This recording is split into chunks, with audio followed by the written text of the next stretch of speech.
हरिओम मित्रों, कल हम लोगों ने कथा जो सुनी थी वो यहाँ तक थी कि शुक्राचार्य शिव जी के उदर में प्रवेश कर गए और फिर शिव जी तप कर रहे थे। उनके तप से उनको उदर में शुक्राचार्य को बहुत असुविधा होने लगी। तप बल को नहीं सहन कर पा रहे थे वो। तो माँ गंगा माता हैं, उनके कष्ट को नहीं देख सकी और शिव जी से प्रार्थना करके शुक्राचार्य को शिव जी के उदर से माँ गंगा ने उन्हें मुक्त कराया। माँ गंगा ने कहा शिव जी से कि अभी तक तो आप सभी के पिता हैं, शुक्राचार्य के भी पिता थे, किंतु चूंकि शुक्राचार्य जी आपके उदर में रह आए, इसलिए आज से आप उनकी माता भी हो गए हैं। माँ गंगा ने शुक्राचार्य से अनुरोध किया कि मैं आपकी माता हूँ, तो माता का कर्तव्य है पुत्र को अच्छा मार्ग दिखाना, सत मार्ग पर ले जाना। तो मैं आपसे कहती हूँ कि अब आप शिव के उदर में जाके शुद्ध हो गए हैं, तो भक्ति मार्ग का अनुसरण करिए और विष्णु से, देवताओं से द्वेष त्याग दीजिए और भक्ति मार्ग को अपनाइए, जो कि यही सद्मार्ग है, यही सत्य है जीवन का। और सृष्टि निर्माण के कार्य में आप सहयोग दीजिए, ऐसे आप सृष्टि के निर्माण में बाधक बनते हैं। किंतु शुक्राचार्य ने गंगा जी की बात न मानते हुए पुनः यज्ञ प्रारंभ किया। जैसे वो पहले यज्ञ से विभिन्न प्रकार के दैत्यों को, राक्षसों को, राक्षसियों को निकालते थे हवन कुंड से, इस बार उन्होंने हवन कुंड से एक चक्र का प्राकट्य किया।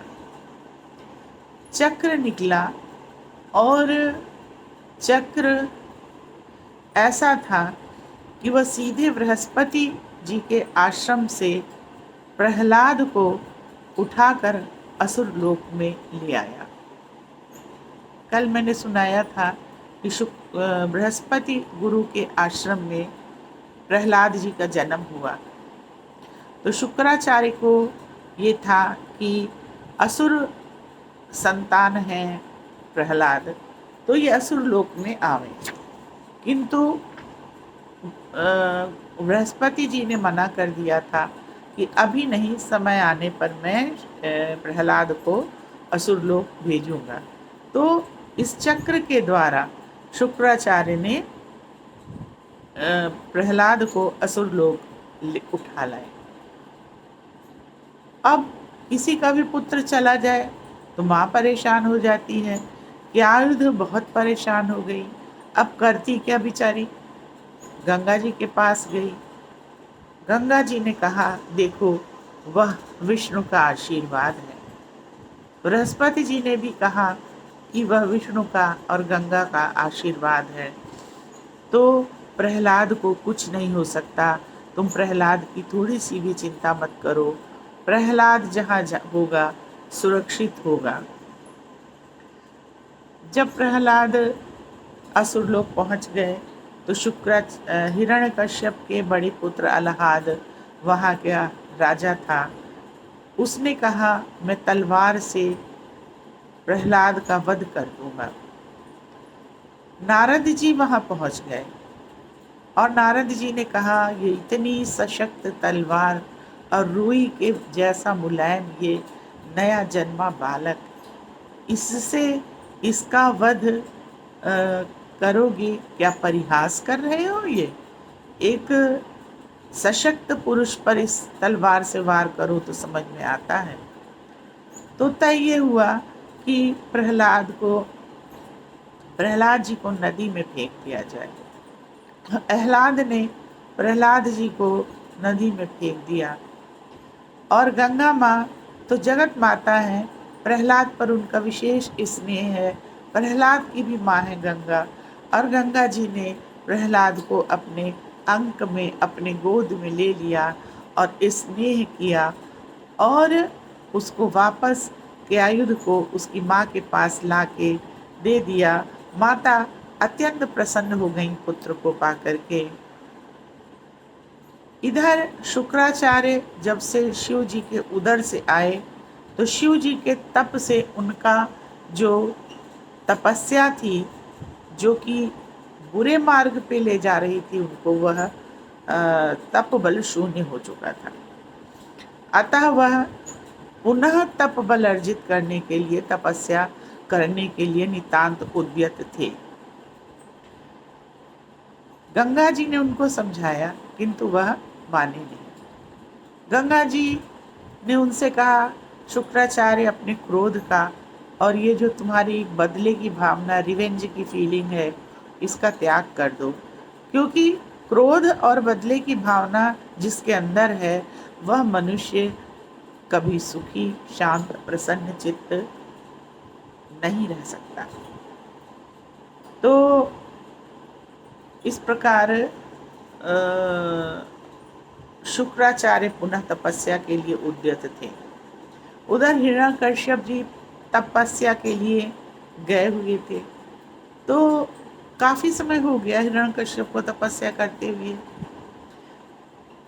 वहाँ उनकी तपस्या से ब्रह्मा जी प्रसन्न हुए और हिरण्यकश्यप ने ब्रह्मा जी से कहा, मुझे अमृत तो चाहिए, मैं अमर होना चाहता हूँ, मैं सशरीर अमर होना चाहता हूँ। ब्रह्मा जी ने कहा, अमर तो कोई नहीं हो सकता, जाना तो सभी को है एक दिन, कोई भी अमर नहीं हो सकता। तब हिरण्यकश्यप ने उनसे कहा, मेरी मृत्यु हो अगर, तो न शस्त्र से हो, न अस्त्र से हो, न दिन में हो, न रात में हो, न घर में हो, न घर के बाहर हो, न शैया पर हो, न भूमि पर हो, न नर से हो, न पशु से हो। तो उसने सोचा, हिरण्यकश्यप चालाक तो था ही, कि इतनी शर्तें लगा दे कि किसी भी प्रकार मेरी मृत्यु का योग ही न बन पाए। किंतु देवता लोग और भी चालाक होते हैं, वो उसके भी आगे का सोच के रखते हैं। ब्रह्मा जी ने कहा, तथास्तु। ब्रह्मा जी ने यह वर हिरण्यकश्यप को दे दिया। गंगा ने कहा, हिरण्यकश्यप, मैं तुम्हारी मूर्खता पर हंसती हूँ, क्योंकि जो जन्मा है उसकी तो मृत्यु होगी, चाहे भौतिक चीज ही क्यों ना हो, उसका भी नाश होता है।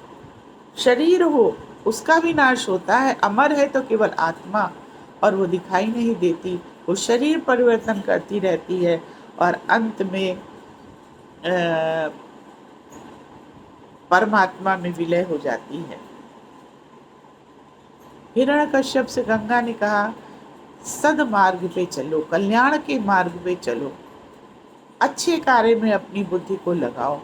परमात्मा सर्वशक्तिमान है, उसी का बल सबके अंदर है। जो थोड़ा बहुत तेज जिसमें दिखाई देता है, बल दिखाई देता है, जो प्रतिभा दिखाई देती है, वो परमात्मा का ही अंश है। किंतु यह सब बातें हिरण्यकश्यप को समझ में आने वाली नहीं थी, क्योंकि अहंकार का, क्रोध का, अभिमान का पर्दा उसकी आंखों पर पड़ा हुआ था। हिरण्यकश्यप ने पूछा कि आयुध कहाँ है? तो बताया गया कि देवेंद्र उसका अपहरण करके ले गए थे और वह बृहस्पति जी के आश्रम में रही। किंतु इस बात को सुनकर हिरण्यकश्यप क्रोधित हुआ, उसे क्यादु की पवित्रता पर संदेह हुआ। किंतु बृहस्पति जी देवताओं के गुरु थे, उनकी वाणी परम पवित्र और सत्य मानी जाती थी। उन्होंने हिरण्यकश्यप को आश्वस्त किया कि क्या अग्नि की तरह पवित्र है और मेरे आश्रम में उसने एक नितांत तेजस्वी बालक को जन्म दिया जो प्रहलाद है। सुमुखी ने भी हिरण्यकश्यप को, सुमुखी हिरण्यकश्यप की प्रथम पत्नी थी, हिरण्यकश्यप को बताया कि जो ये बालक है ये विष्णु का अंश प्रतीत होता है और यह नारायण नारायण करता हुआ इसने जन्म लिया है। और क्यायुध की नाड़ी से भी नारायण नारायण की आवाज आ रही थी। हिरण्यकश्यप ने अपने दैत्यों के गुरु क्या गुरुकुल में जो शिक्षा देते थे श्रुति कीर्ति को बुलाया और कहा दैत्य संस्कार, जो सर्वोच्च दैत्य संस्कार हों वो गुरुकुल में ले जाके आप प्रहलाद को दीजिए। यानी कि प्रहलाद की, जैसे हर बाप अपने बच्चे की शिक्षा का प्रबंध करता है उसी तरह प्रहलाद की शिक्षा का प्रबंध हिरण्यकश्यप ने किया। तो हिरण्यकश्यप की प्रथम गुरु तो माता थी, द्वितीय गुरु बृहस्पति जी थे और तृतीय गुरु श्रुति कीर्ति। कुछ लोग इनको श्रुति केतु भी कहते हैं, कहीं कहीं पर श्रुति केतु भी कहा गया है। और लेकर के अपने आश्रम चले गए। वहाँ हिरण्यकश्यप के राज्य में हिरण्यकश्यप को ही ईश्वर माना जाता था, किंतु गुरुकुल में जाकर जब गुरु ने समझाया कि तुम्हारे पिता ही भगवान हैं, तो प्रहलाद ने कहा ना, ये मैं नहीं मान सकता। पिताजी भगवान नहीं हो सकते, विष्णु जी सबके भगवान हैं, विष्णु ही परम पिता हैं। पुत्र कभी अपने पिता से युद्ध नहीं करता है और विष्णु जी भगवान हैं, तो हमारे पिता भगवान से युद्ध कैसे करते हैं? क्योंकि दैत्यों ने स्वर्गलोक पर आक्रमण कर दिया था और स्वर्गलोक विष्णु का ही अंश है, विष्णु जी का ही निवास स्थान है, अंश है। तो हमारे हृदय में अजन्मा अनश्वर अंश जो है वो परमात्मा है और हिरण्यकश्यप ईश्वर नहीं है। किंतु उसने कहा नहीं, हिरण्यकश्यप ही ईश्वर हैं। प्रहलाद ने कहा कि पिताजी का तो एक दिन नाश हो जाएगा, ईश्वर का कभी नाश नहीं होता, अतः पिताजी ईश्वर नहीं है। किंतु श्रुति कीर्ति ने प्रहलाद की बात नहीं मानी, अन प्रहलाद ने श्रुति कीर्ति की बात मानी। अच्छा, अब आश्रम में प्रहलाद रहने लगे और प्रहलाद वहाँ ओम नमो भगवते वासुदेवाय, ओम नमो भगवते वासुदेवाय, ओम नमो भगवते वासुदेवाय का निरंतर जप करते और अपनी कक्षा के समस्त बच्चों को यही जप सिखा दिया। जब श्रुति कीर्ति आते तो सब बच्चे ओम नमो भगवते वासुदेवाय जप करते रहते। तो क्रोधित हो जाते सब, कहते गुरु की ये तुमको अनुमति किसने दी यहाँ जप कराने की? तो वो कहते प्रभु का नाम लेने में अनुमति की क्या आवश्यकता है, हम तो जो सत्य है वो कर रहे हैं, सत्य का स्मरण कर रहे हैं, हम गलत कार्य तो कर नहीं रहे हैं। इस पर श्रुति कीर्ति नाराज हो गए और उन्होंने कहा आज 24 घंटे प्रहलाद को भोजन नहीं दिया जाएगा। प्रहलाद को अलग बैठा दिया गया। प्रहलाद अलग बैठ कर के भी ओम नमो भगवते वासुदेव का निरंतर जाप करते रहे। माता गंगा प्रसन्न होकर के प्रहलाद के पास एकांत स्थान में जहाँ वो जप कर रहे थे भोजन लेके आए और प्रहलाद को भोजन कराया। हिरण्यकश्यप के पास फिर गए श्रुति कीर्ति कि भाई ये इस तरीके से बालक कर रहे हैं, आपके प्रहलाद जो है सबको विष्णु को ही देवता मानने को कहते हैं और आपको देवता मानने को स्वीकार ही नहीं करते हैं और निरंतर विष्णु नाम जप करते हैं और बच्चों को भी विष्णु का जप कराते हैं।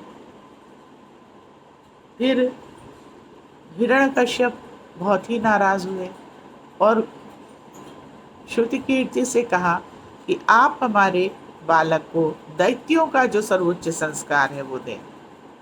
इधर पता चला गंगा जी उनको भोजन देने आई थी, तो राक्षसों को भेजा और कहा, प्रहलाद अपने बड़े पुत्र के साथ राक्षसों को भेजा और कहा जाओ गंगा जी को बंदी बना के ले आओ।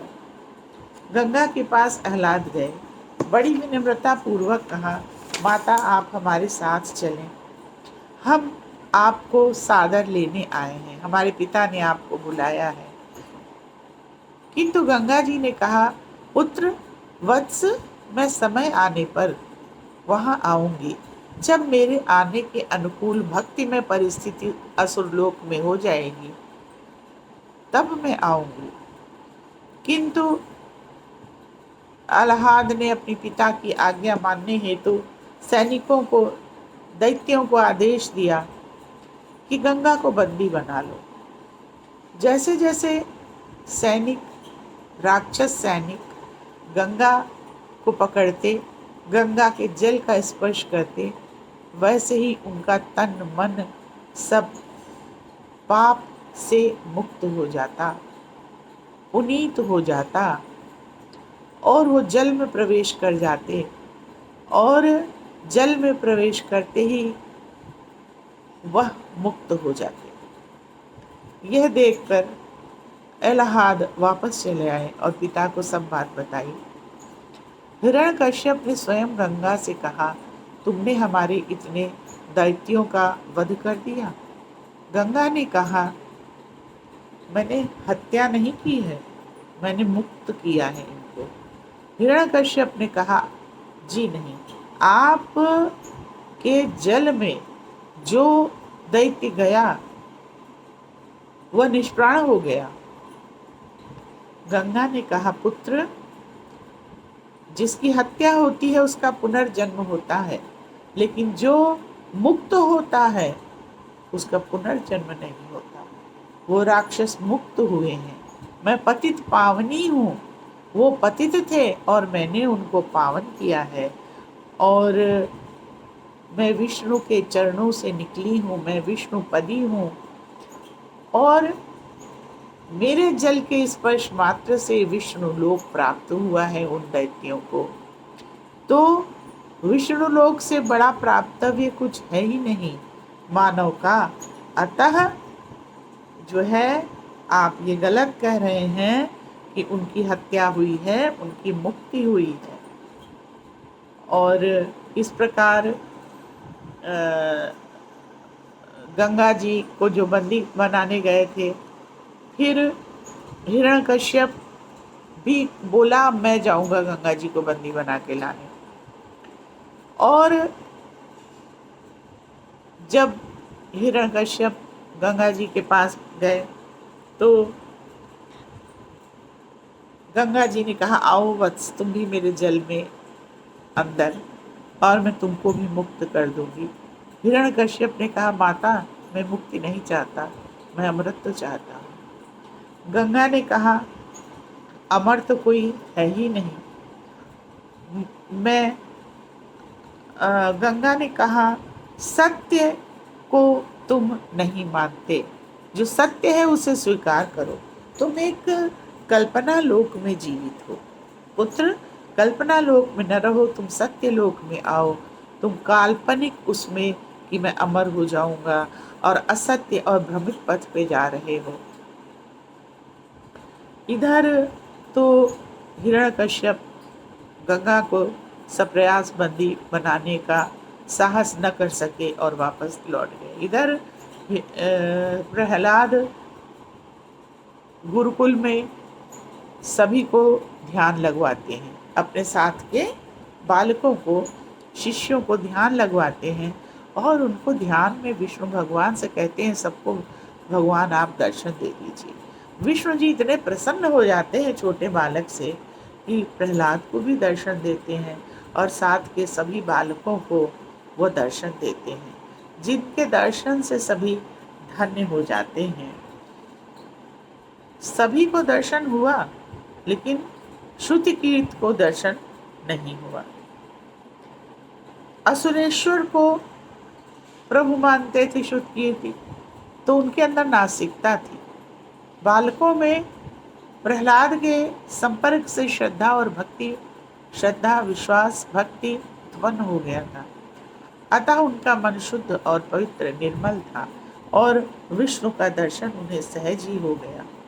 किंतु श्रुति कीर्ति को विष्णु का दर्शन नहीं हुआ। श्रुति कीर्ति पुनः हिरण्यकश्यप के पास पहुंचे और पूरी घटना उन्होंने ये उनको सुनाई कि ये आपकी अवहेलना करता है और सबको विष्णु के दर्शन करा दिए और कहता है विष्णु जी पालनहार है, आप पालनहार नहीं हैं, और सदैव विष्णु का जप करता है, उन्हीं का गुणगान करता है, सब बालकों से कहता है कि तुम लोग भी उन्हीं का गुणगान करो। प्रहलाद ने कहा कि यदि विष्णु का नाम लेना अपराध है तो पिताजी यह अपराध मैं बार बार करूंगा। पिताजी क्रोधित हैं और प्रहलाद को डांटते हैं कि मैं भगवान हूँ। प्रहलाद कहते हैं मैं और आप और समस्त प्राणी विष्णु भगवान के अंश हैं। पिताजी क्रोधित हैं। विष्णु ये प्रहलाद उतने ही शांत हैं और ओम विष्णुवे नमः, ओम विष्णुवे नमः, ओम विष्णुवे नमः का जप निरंतर करते रहते हैं। अंत में पिताजी नाराज हो जाते हैं और कहते हैं इस बालक को कारागार में डाल दो, ये वहीं पे ठीक होगा। क्यायुध बहुत विरोध करती है, माँ है कि पुत्र को कारागार में न डालिए, छोटा है। किंतु प्रहलाद समझाते हैं माता दुखी मत हो, सिर्फ ओम विष्णुवे नमः का जप करो। और कारागार में बंदी बना दिए जाते हैं प्रहलाद, छोटे से प्रहलाद, और वह वहाँ पर भी ओम विष्णुवे नमः का जाप करते रहते हैं। और पिता प्रहरी से कहते हैं कि तलवार से इस बालक को काट डालो। क्याद रोने लगती हैं, चिल्लाने लगती हैं कि मेरे बालक को मत मारो, मेरे बालक को मत मारो। किंतु राक्षस क्रूर होते हैं, उन्होंने तलवार उठाई और प्रहलाद को मारना चाहा, किंतु प्रहलाद के ऊपर उस प्रहार का कोई असर नहीं हुआ। इसके पश्चात कैसे प्रहलाद को मारा जाए ये बाप खुद सोच रहा है। हिरण्यकश्यप इतना दुष्ट पिता है। कहता है कि आयुध से एक खाद्य पदार्थ ला के देता है और कहता है इसे तुम अपने पुत्र को खिलाओ, जिससे तुम्हारा पुत्र मर जाए। क्याद मना कर देती है। कौन माँ अपने पुत्र को विष खिला सकती है? हिरण्यकश्यप कहते हैं तुम्हें अपने पति के लिए अपने पुत्र का बलिदान देना होगा। सुमुखी भी कहती है कि आयुध पुत्र को विष खिला दो। कि आयुध कहती है मैं स्वयं विष खा सकती हूँ, किंतु अपने पुत्र को विष नहीं खिला सकती। गंगा ने कहा विष्णु जी से, विष्णु भगवान यह मातृ जाति का अपमान है। माँ अपने स्तन से अमृतमयी दुग्ध का पान अपने पुत्र को, अपने संतान को कराती है। वह अमृतमयी दुग्ध का पान कराने वाली माँ कैसे विष का पान करा सकती है? तो विष्णु ने कहा यह जो है क्यायुध की परीक्षा है। जब तक हिरण्यकश्यप का पाप नहीं बढ़ेगा, क्या जब भक्त की परीक्षा संकट काल में ही होती है। क्यायुध भी भक्त है और बहुत संकट है इसके ऊपर। संकट काल में क्यायुध को भी अपनी परीक्षा देनी होगी। क्या भक्ति मार्ग से डिगती है? क्या प्रभु पे विश्वास खत्म हो जाता है? और दूसरा पक्ष ये है कि जब हिरण्यकश्यप का पाप बहुत बढ़ जाएगा, अति का पाप हो जाएगा, और तब मैं इसका संहार करूंगा, विष्णु कहते हैं, तब लोगों को मेरे ऊपर यानी कि विष्णु के ऊपर और धर्म के पथ पर अधिक आस्था दृढ़ होगी। इसलिए अभी मैं हिरण्यकश्यप का पाप बढ़ने दे रहा हूँ और उधर क्यायुध जो परम भक्त है उसके भक्ति की परीक्षा भी ले रहा हूँ। तो ये प्रभु की लीला बहुत विचित्र है। कितना प्रभु पर दृढ़ विश्वास है, क्यायुध को ये देखना है। और जब ये इतना बड़ा पापी हो जाएगा और तब इसका वध होगा, तो आम जन का धर्म पर, भक्ति पर विश्वास और विष्णु पर विश्वास अधिक दृढ़ होगा और वो भक्ति मार्गी होंगे, सत्य कार्य करेंगे। तब हिरण्यकश्यप ने कहा कि इसको, बालक को ले जाओ और पर्वत के ऊपर से इसे नीचे फेंक दो। छोटा सा बालक, ये उसको आह्लाद ले गए और बालक की माँ फिर चिल्लाने रोने लगी, किंतु आह्लाद ने उसे ऊपर से नीचे पहाड़ पर से फेंक दिया। और प्रहलाद निरंतर ओम विष्णुवे नमः, ओम विष्णुवे नमः, ओम विष्णुवे नमः का जप निरंतर करते रहे। जब इन्होंने पहाड़ के नीचे फेंका तो भक्त के लिए तो भगवान हर जगह उपस्थित रहते हैं। विष्णु जी आए और उन्होंने अपने गोद में प्रहलाद को ले लिया और इस तरह प्रहलाद की रक्षा की। पहाड़ से नीचे गिरने पर भी वह ओम नमः शिवाय का जप, ओम विष्णुवे नमः का जप करते रहे और विष्णु भगवान ने उनकी रक्षा की, अपने गोद में ले लिया। इसके बाद हिरण्यकश्यप बहुत परेशान हो गया कि अब इस बालक का मैं कैसे वध करूं। तो हिरण्यकश्यप की बहन होलिका आई। होलिका ने कहा, मुझे ब्रह्मा जी ने वरदान दिया था कि मैं अग्नि से नहीं जलूंगी, तो एक चिता तैयार कराओ भाई, मैं उसमें प्रहलाद को लेकर के बैठ जाऊंगी और मैं नहीं जलूंगी उस चिता में, प्रहलाद जल के भस्म हो जाएगा। तो इस प्रकार जो है प्रहलाद का अंत हो जाएगा। प्रहलाद के लिए चिता का निर्माण कराया गया। माता का क्यायुध ये देख करके बेहोश हो गई।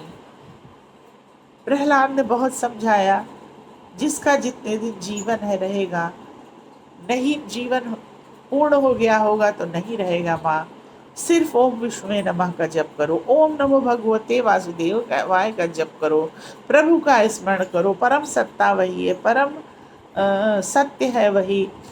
किंतु क्यायुध विपत्ति में, इतनी बड़ी विपत्ति में माता का जो भावनाएं हैं वो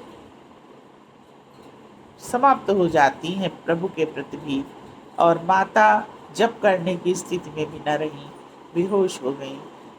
प्रहलाद छोटा सा बालक होलिका की गोद में चिता में बैठ गया और ओम विष्णुवे नमः का निरंतर जाप करता रहा।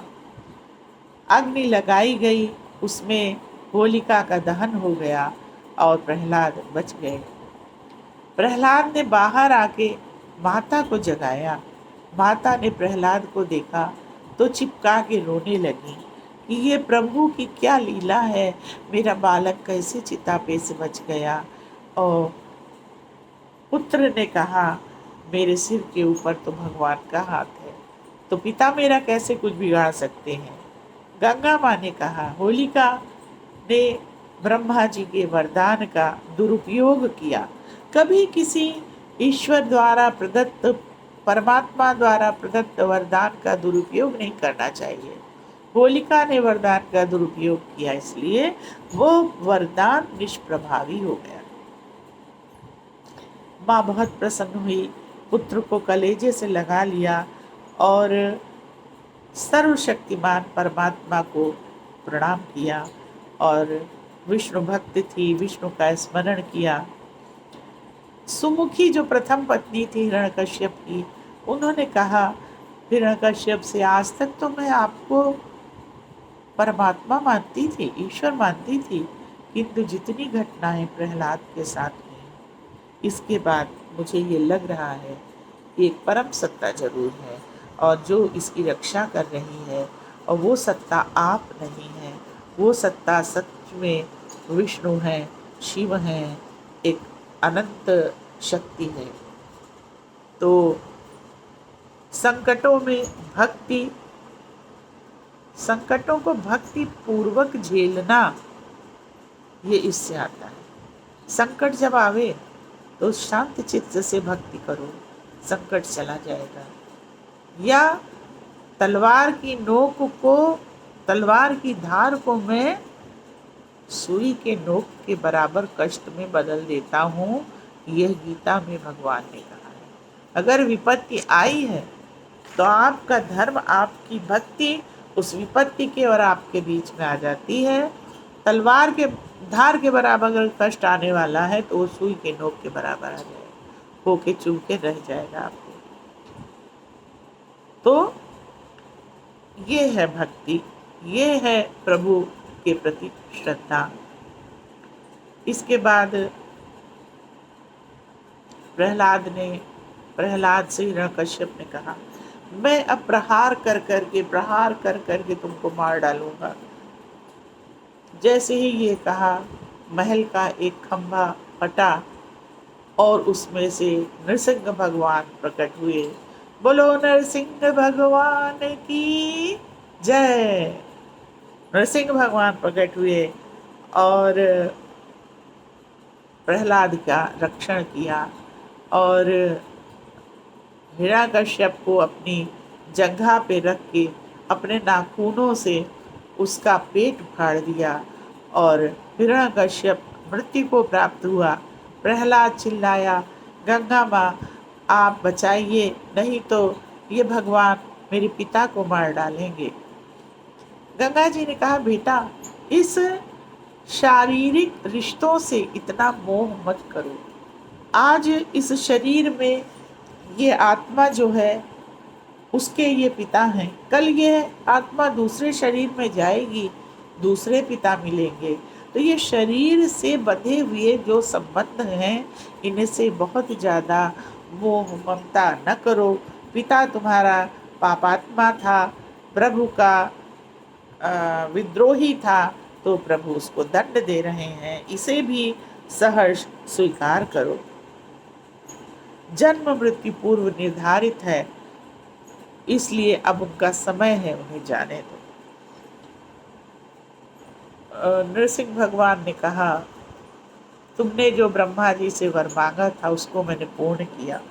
न मैं नर हूँ न पशु हूँ, इस समय न दिन है न रात है, न मैंने शस्त्र से तुम्हारी हत्या की, न अस्त्र से हत्या की, न आकाश में न पाताल में जगह पे रख के हत्या की।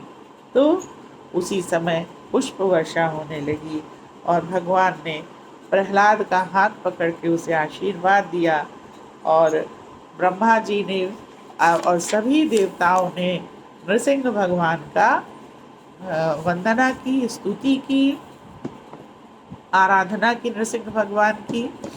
फिर शिव जी ने नरसिंह भगवान से कहा, आपका ये क्रोध रूप स्वरूप हम लोगों को अच्छा नहीं लग रहा। नरसिंह भगवान तो बड़े क्रोध में थे ना, क्रोध स्वरूप है, उग्र रूप है भगवान का, और शांत स्वरूप अपना दिखाइए। गंगा जी ने कहा कि हमें आपका मुस्कराता हुआ शांत स्वरूप चाहिए। विष्णु भगवान से कहा, क्रोध शांत करें।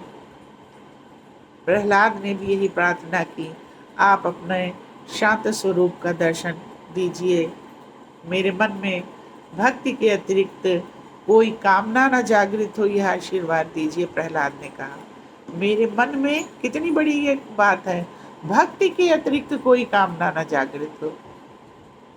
ये प्रहलाद ने भगवान से मांगा।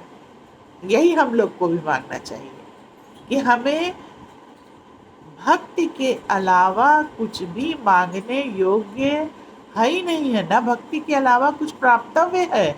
आप रामचरितमानस में भी देखिए, जितने चरित्रों ने प्रभु का दर्शन किया और प्रभु से कुछ मांगा तो भक्ति मांगी। तो भक्ति सकल गुण खानी और बिनु सत्संग न पावे प्राणी। तो प्रहलाद ने कहा, मुझे भक्ति प्रदान करें। नृसिंह भगवान ने प्रहलाद से कहा, अब तुम इस राज सिंहासन पर बैठो और निर्लिप्त भाव से भोगों को भोगते हुए असुर लोक में राज्य करो। भोगों को भोगो, लेकिन निर्लिप्त भाव से, निष्काम भाव से, जो गीता में कहा गया है, वैरागी की तरह राज्य में रहिए, लिप्त होके नहीं। तो निर्लिप्त भाव से राज्य के भोगों को भोगते हुए असुर लोक में राज्य करो और असुरों को भक्ति के मार्ग पर ले जाओ। असुरों में भक्ति जागृत करो, और जब भक्तिपूर्ण माहौल यहाँ होगा तभी गंगा का अवतरण असुर लोक में होगा। अब इसके आगे हम लोग आगे करेंगे। भजमन नारायण नारायण नारायण, लक्ष्मी नारायण नारायण नारायण, विष्णु नारायण नारायण नारायण, लक्ष्मी नारायण नारायण नारायण। धन्यवाद।